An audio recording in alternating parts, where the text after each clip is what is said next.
Di ujung barat Indonesia, ada sebuah wilayah yang sejak ratusan tahun lalu menjadi pintu gerbang dunia. Dari sinilah, rempah-rempah, emas, dan bahkan ajaran agama menyebar ke seluruh penjuru bumi. Tapi, di balik sejarahnya yang megah, ada sebuah misteri yang jarang terungkap. Sebuah rahasia yang, jika benar-benar terbuka, bisa mengubah wajah dunia selamanya. Inilah kisah misteri Aceh yang bisa mengubah dunia. Sejarah yang disembunyikan. Aceh pernah menjadi kerajaan maritim yang disegani, Kesultanan Aceh Darussalam. Pada abad ke-16 dan 17, kapal-kapal dari Arab, Turki Utsmani, Cina, hingga Eropa, singgah di pelabuhan Aceh. Disinilah terjadi pertukaran ilmu, teknologi, dan strategi perang. Namun, beberapa catatan sejarah resmi justru menghilang atau sengaja dihapus.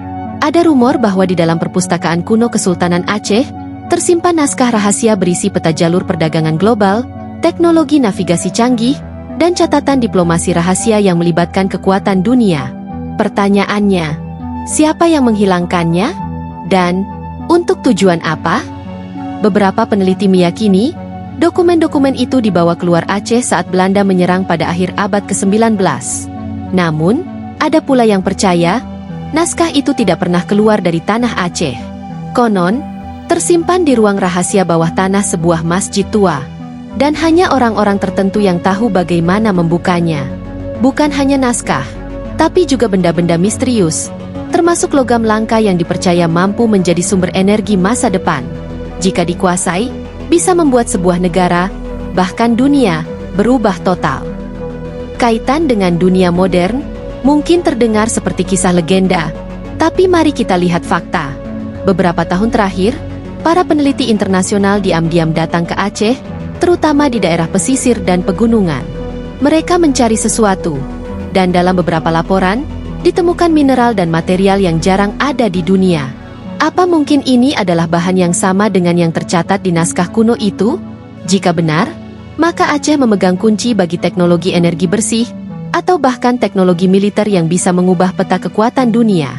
Tak heran, sejak dulu, Aceh selalu menjadi incaran kekuatan besar. Ada pula teori yang menyebut, setelah konflik panjang di Aceh berakhir lewat perjanjian Helsinki tahun 2005, ada klausul tersembunyi yang tidak pernah dipublikasikan. Klausul ini, katanya, terkait pengelolaan sumber daya strategis Aceh. Apakah ini hanya teori konspirasi? Atau memang ada perjanjian rahasia antara Aceh dan kekuatan asing? Hingga kini, tidak ada yang berani mengungkap secara terbuka. Yang jelas, sejak itu, aktivitas penelitian dan eksplorasi di Aceh semakin intens, tapi nyaris tidak pernah diberitakan media nasional. Aceh bukan hanya sekadar daerah yang kaya akan budaya dan sejarah. Ia adalah sebuah teka-teki, sebuah pintu menuju masa depan, yang kuncinya mungkin sedang dipegang oleh segelintir orang saja. Dan seperti semua misteri besar dunia, satu pertanyaan selalu tersisa. Apakah rahasia ini akan dibuka untuk kebaikan seluruh umat manusia? Atau akan dikendalikan oleh pihak-pihak yang ingin menguasai dunia? Sampai saat itu tiba, Aceh akan tetap menjadi misteri. Misteri yang bisa mengubah dunia.